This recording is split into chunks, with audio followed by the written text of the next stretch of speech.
नमस्कार दोस्तों, मैं हूं चंद्र प्रताप सिंह और आप देख रहे हैं डेली करंट अफेयर्स। इस क्लास में मैं आपको हाल ही के घटनाक्रम जो आपकी परीक्षा की दृष्टि से महत्वपूर्ण हैं उन्हें क्वेश्चन आंसर के फॉर्म में कराता हूं।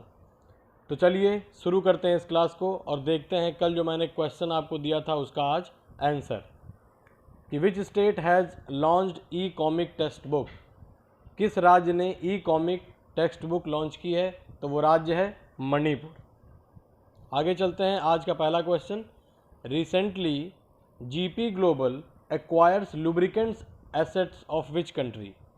हाल ही में जीपी ग्लोबल ने लुब्रिकेंट्स एसेट्स का अधिग्रहण किस देश में किया है? तो इसका सही जवाब है नाइजीरिया। नाइजीरिया में जीपी ग्लोबल्स ने लुब्रिकेंट एसेट्स को एक्वायर किया है, अधिग्रहण उसका किया है। तो देखिए, जीपी का फुल फॉर्म है गल्फ पेट्रोकेम। ये एक ग्रुप है गल्फ पेट्रोकेम, और ये जो कंपनी है ये ऑपरेट करती है किन सेक्टर में? ऑयल और एनर्जी के सेक्टर में ऑपरेट करती है। इसका फाउंडेशन कब हुआ था? 1998 में इसका फाउंडेशन हुआ था जीपी ग्लोबल्स का।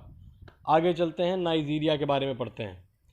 नाइजीरिया की capital Abuja, currency Nigerian naira, और इसका जो लेजिस्लेचर है उसको हम लोग नेशनल असेंबली कहते हैं, जैसे भारत में संसद पार्लियामेंट कहते हैं।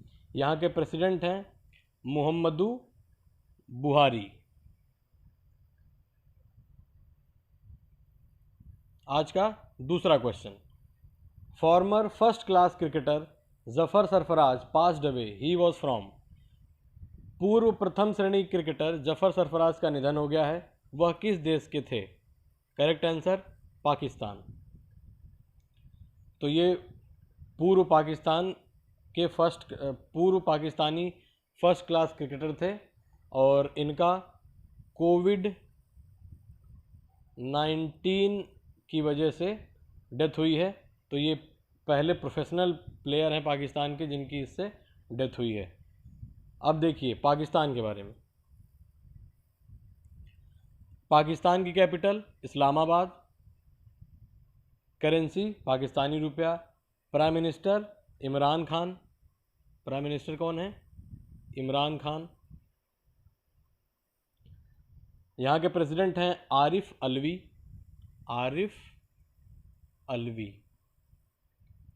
आरिफ अलवी पाकिस्तान के प्रेसिडेंट हैं और प्राइम मिनिस्टर इमरान खान। जो सीमा रेखा भारत को पाकिस्तान से अलग करती है उसका नाम है रेड क्लिफ लाइन, और पाकिस्तान के लेजिस्लेचर को भी पार्लियामेंट कहते हैं। देखिए यहाँ पे इंडिया और चाइना को जो सीमा रेखा अलग करती है उसका नाम है मैकमोहन लाइन। आगे चलते हैं आज के तीसरे क्वेश्चन पे। Recently which Indian cricketer has been announced as the brand ambassador of Poker Stars India. हाल ही में किस भारतीय क्रिकेट खिलाड़ी को पोकर स्टार्स इंडिया का ब्रांड एम्बेसडर बनाया गया है? सही जवाब है महेंद्र सिंह धोनी को बनाया गया है। महेंद्र सिंह धोनी से पहले पोकर स्टार्स इंडिया के ब्रांड एम्बेसडर नवाजुद्दीन सिद्दीकी थे, तो इन्होंने नवाजुद्दीन सिद्दीकी की जगह ली है महेंद्र सिंह धोनी ने। Question number 4, who has launched the UPI based payment platform Bharat Insta पे। यूपीआई आधारित पेमेंट प्लेटफॉर्म भारत इंस्टा पे किसने शुरू किया है? सही जवाब बीएसएनएल।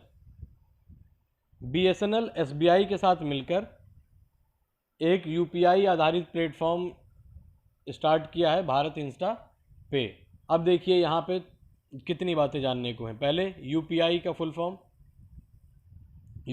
फुल फॉर्म है यूनिफाइड पेमेंट इंटरफेस, हिंदी में कहते हैं एकीकृत भुगतान अंतरापृष्ठ। इसके बाद बीएसएनएल के बारे में। बीएसएनएल का फुल फॉर्म भारत संचार निगम लिमिटेड। इसका जो फॉर्मेशन हुआ था वो 10 अक्टूबर 2000 में हुआ था। इसका हेडक्वार्टर कहाँ है? न्यू दिल्ली में। और इसके चेयरमैन और एमडी कौन है? Praveen Kumar Purwar.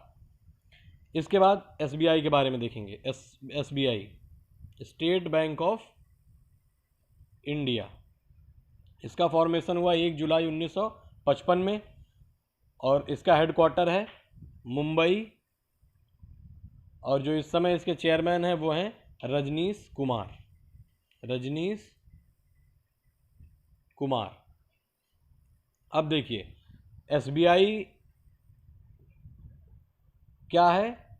The banker of every Indian. SBI का जो एक स्लोगन है वो क्या है? The banker of every Indian. इससे भी क्वेश्चन आ सकता है। इसके बाद उसी तरह से बीएसएनएल का क्या है स्लोगन? Connecting India. आगे चलते हैं। आज का 5वां question, who has built isolation wards for animals? हाल ही में किस जगह पर या किसने जानवरों के लिए अलगाव वार्ड बनाने का काम शुरू किया है?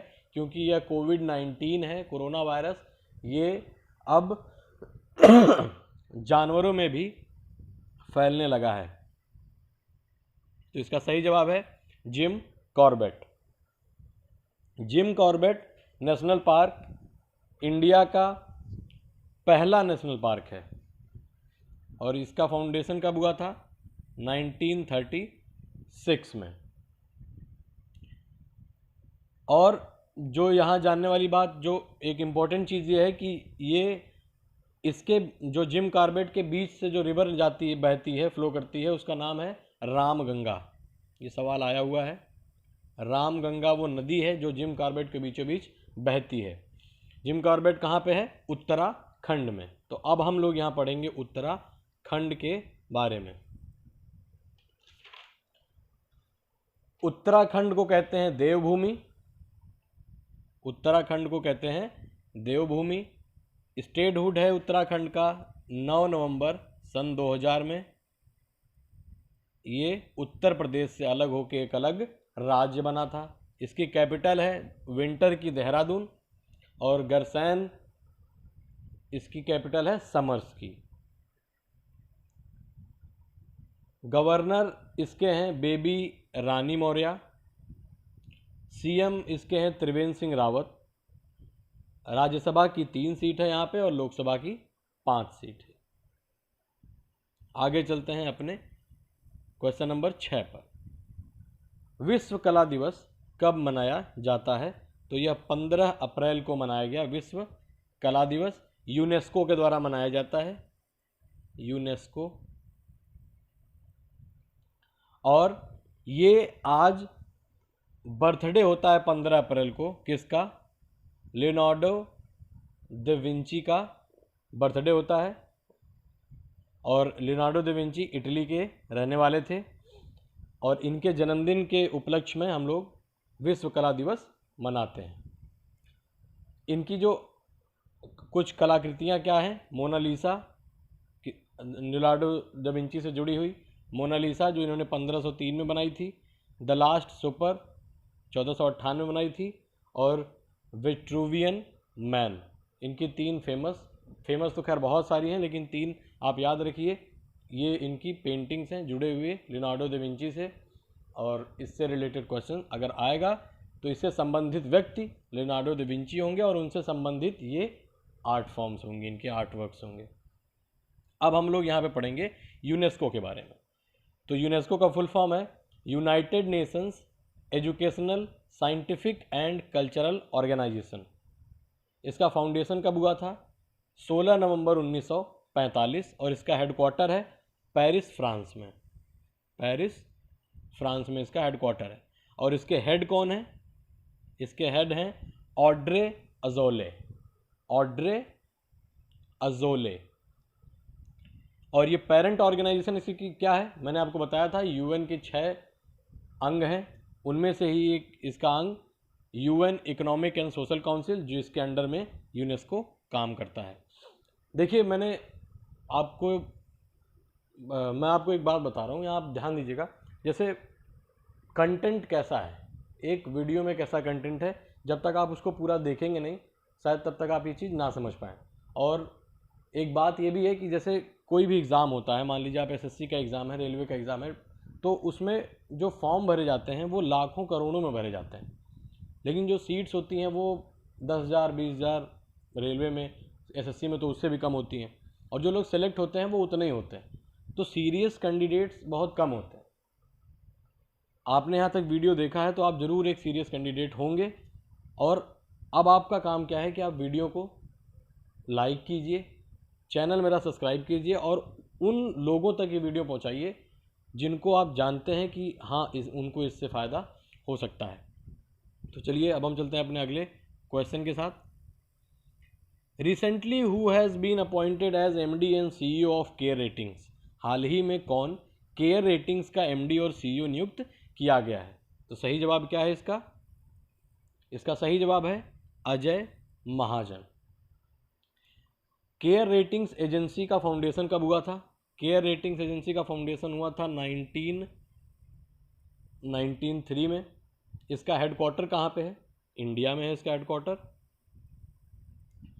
और अजय महाजन जी को 5 साल के टर्म के लिए अपॉइंट किया गया है। अगला question, recently who has been appointed as MD of Paytm general insurance limited. तो इसका सही जवाब है विनीत अरोरा। अब आप देखिए, ये पेटीएम का ही एक पार्ट है, पेटीएम जनरल इंश्योरेंस लिमिटेड। तो पेटीएम के बारे में देखिए, पेटीएम का फाउंडेशन हुआ था अगस्त 2010 में।